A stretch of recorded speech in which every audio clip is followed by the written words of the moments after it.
right. So I watched the movie Thrive tonight, which is known to be a conspiracy theorist movie. But I agreed with a lot of the beginning and the end of it. Basically, the problems that we have and the solutions also seemed quite good. And it dawned on me that maybe we don't have to agree on the stories, that none of us really do agree completely on reality because we all have different paradigms based on our unique experience of the world and the unique stories that we've heard. We may be closer to our family or friends in worldview than we are to people from a different city or something like that, but ultimately our values, if they are the same, it's easy for us to conceive of things as not good and then come up with ways to solve those problems that are quite similar.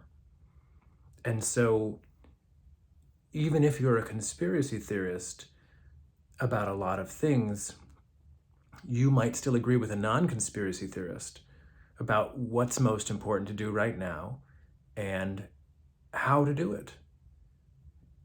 And in a sense, this is a solution to all of our political problems too, because you could be a left wing person who thinks the problems are all big business, not reined in, corporate greed, yada, yada, yada, and say that's the evil in the world. We need to stop that. And assuming that you want to stop it with government.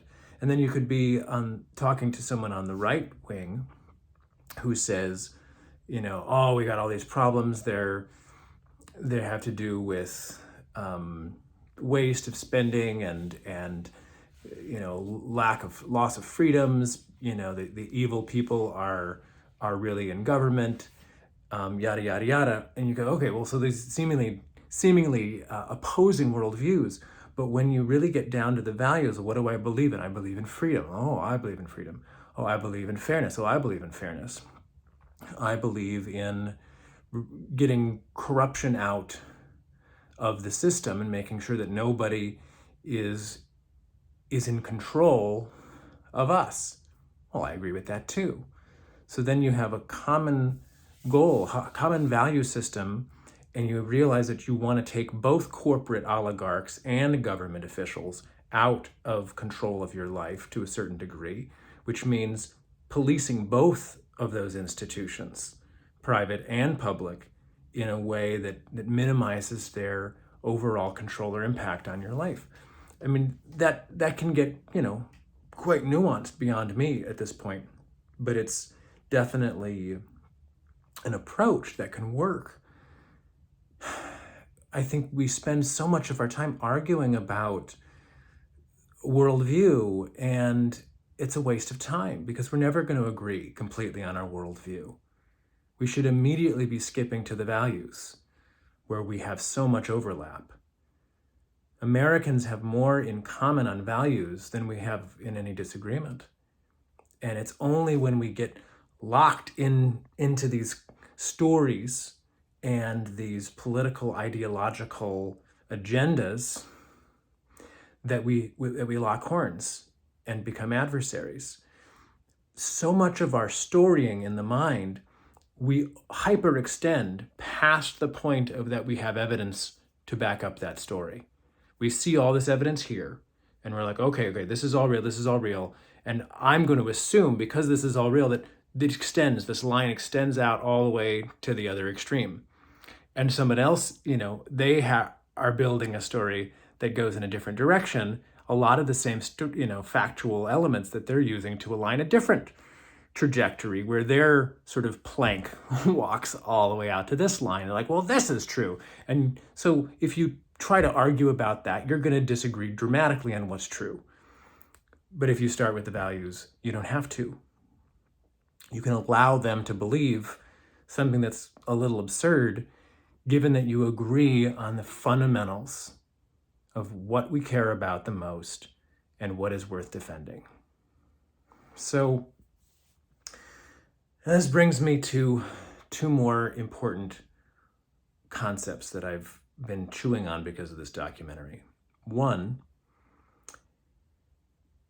is conspiracy psychology, which I've been thinking about for the last 2 years quite a bit. 2 is the nature of power.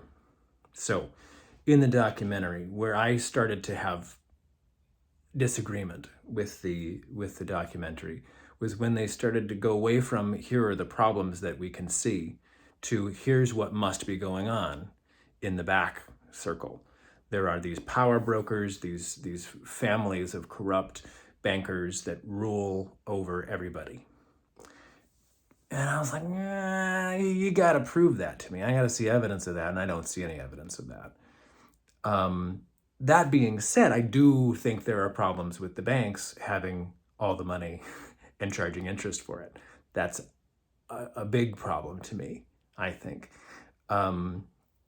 You could say, oh, what else are you going to do instead? Like, well, lots of things. We could do lots of things instead of having certain people in control of the entire monetary system and charging us interest for it. Why the US government is currently in debt for trillions of dollars, and the US people have to then pay off the interest on that every year, that is insane. When we could be printing our own money and forget about any sort of private banks loaning us money. You know, I mean, and obviously there's problems with that too. You have to figure out economics behind that, but we do not have to be borrowing and have interest to pay to other private companies. That's a policy problem, and it's a structural problem. So I agree with a lot of this issue of corruption of the banks, but where it's like a problem for me is when the worldview is, well, they're clearly just corrupt people who are trying to create a new world order, and that new world order is all about control. They don't want you to have any say in your own life. They're trying to cull the human population, yada, yada, yada. And I'm like, whoa, where are you getting all this? This is a huge leap of logic from here's what banks do, and they're all about hoarding control and power and having leverage over governments, to this is their evil plot. Okay? They are the devils. And I think that the mind naturally goes in that direction, which is where I want to talk about conspiracy psychology. But what I want to acknowledge is that even if these people, these banking families are good, decent people initially, just being in these positions of power where they have that much influence over the world, it is sort of putting them psychologically in a position where they need to justify that power somehow. So they're going to come up with a story of how they're smarter than other people and that people are quite dumb and destructive in general, which I somewhat agree with. But they're going to come up with a story to justify their control, their power imbalance over others, to justify their position. So essentially, being wealthy, being in power, forces people psychologically to justify that power. And that's why they say power corrupts, because it inherently warps the mind around the power system. Innocent, good people become somewhat corrupt power brokers who do not want to give up control, no matter what. So that's where I think the conspiracy theorists are right. There is an element of this going on. It's not a clean, controlled system. There's many of these power brokers, and they're not all in agreement on everything. They may be in an agreement to keep power. That may be inevitable. But they are competing with each other for some of that power. And that means that they're not a monolithic evil group, and it means that there's people who are going to fall from that power periodically. And it means also that some of these people can be swayed potentially in their views. But we should never assume that they won't willingly want to give up power. And that's where I think the corruption should be assumed. Psychologically, people who grow up billionaires in positions of great control and power over global systems, governments, etc., they are going to maintain that power. If you're hired as the CEO of a major conglomerate, your agenda and your job is to maintain and grow that company and its wealth and its control and dominance in the markets. That's what you're going to do, even if you find it to be somewhat awful. You're probably still going to do it because that's your job, and if you don't do it, they'll fire you and replace you with somebody else. So that level of power corrupting people is, I think, a given. And we should assess that in our evaluation of trusting governments, corporations in the world, that when people get into power, their agenda is to maintain that power, and the story in their mind can even build them up into some kind of a demigod or demagogue or whatever. They will spin that into a story that justifies their control of other people. And sometimes that control is not good, not really what we want. So that's my acknowledgement of the conspiracy theory viewpoint. That's where I think it's still legitimate, even if it's not evil people in a highly controlled, organized fashion. But here's where the conspiracy psychology shows up. And I could see this very clearly when David Icke was speaking, and he was talking about how these power people work, and there's a little circle, and they sort of create their little bubble of. I think maybe he was talking about the naysayers, the people who aren't conspiracy theorists, essentially. Create their little bubble in a nice little world where they don't question anything.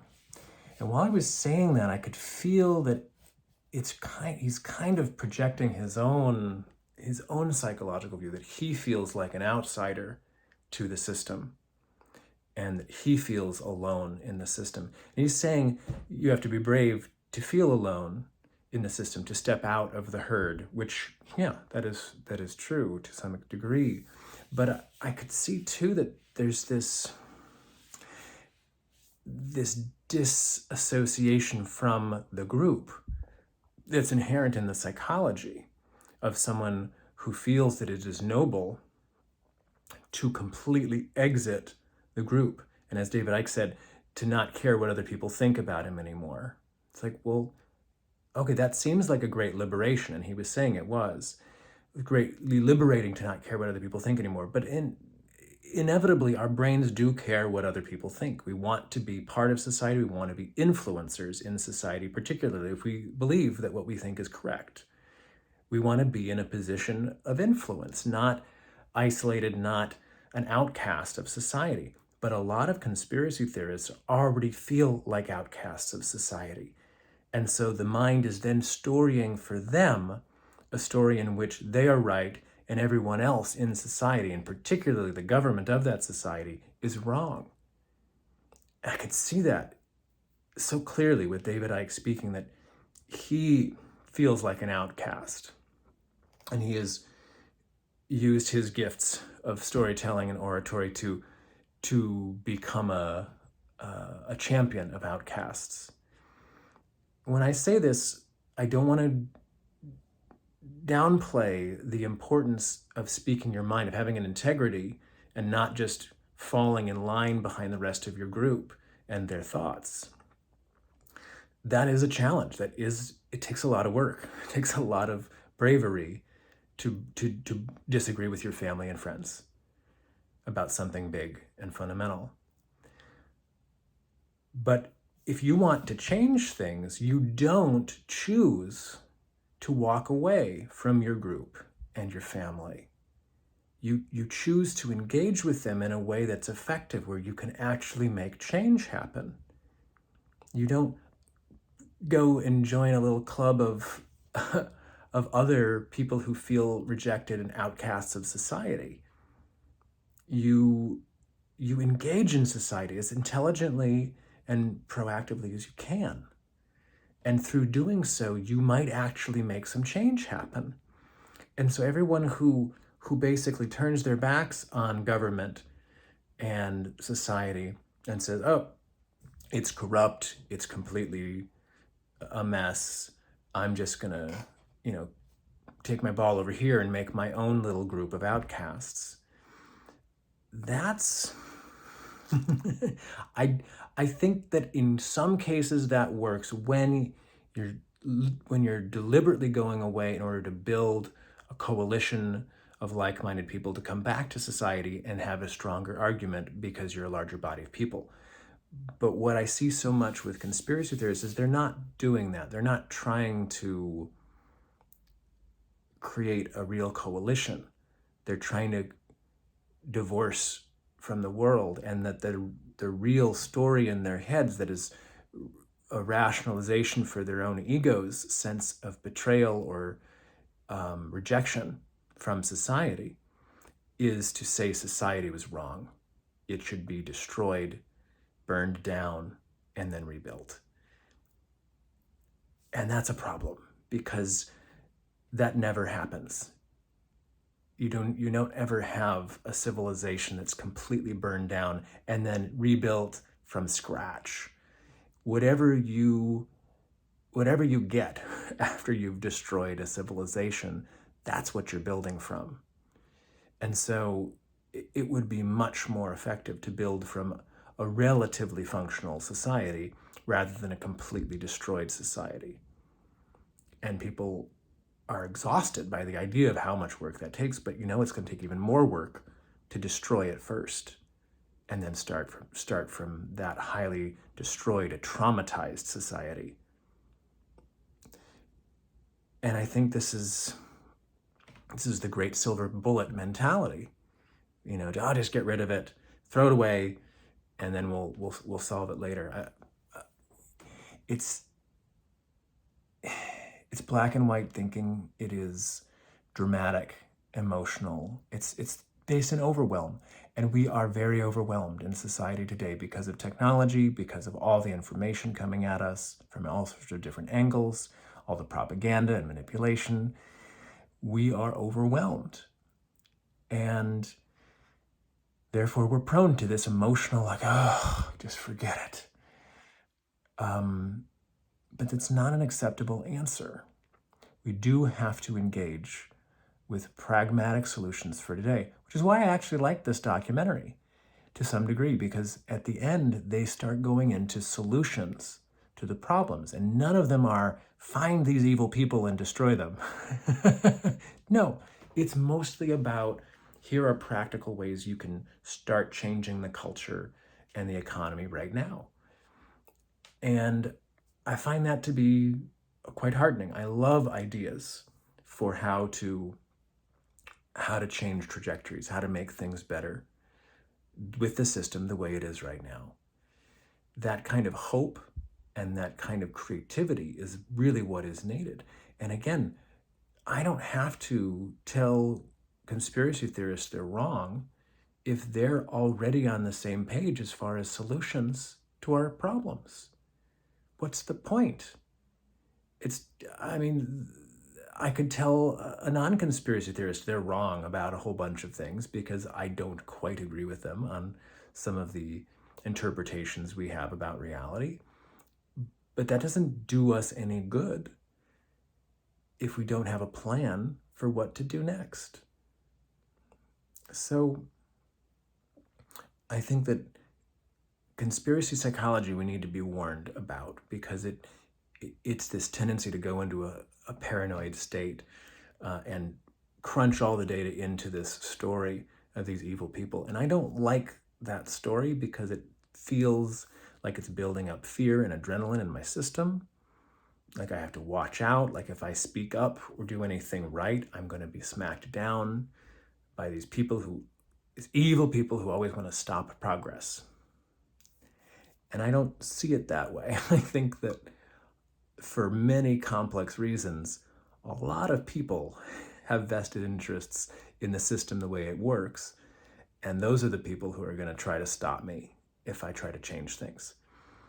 And those people, many of those people can be convinced that there's a better way and that they will actually benefit more greatly from a changed system.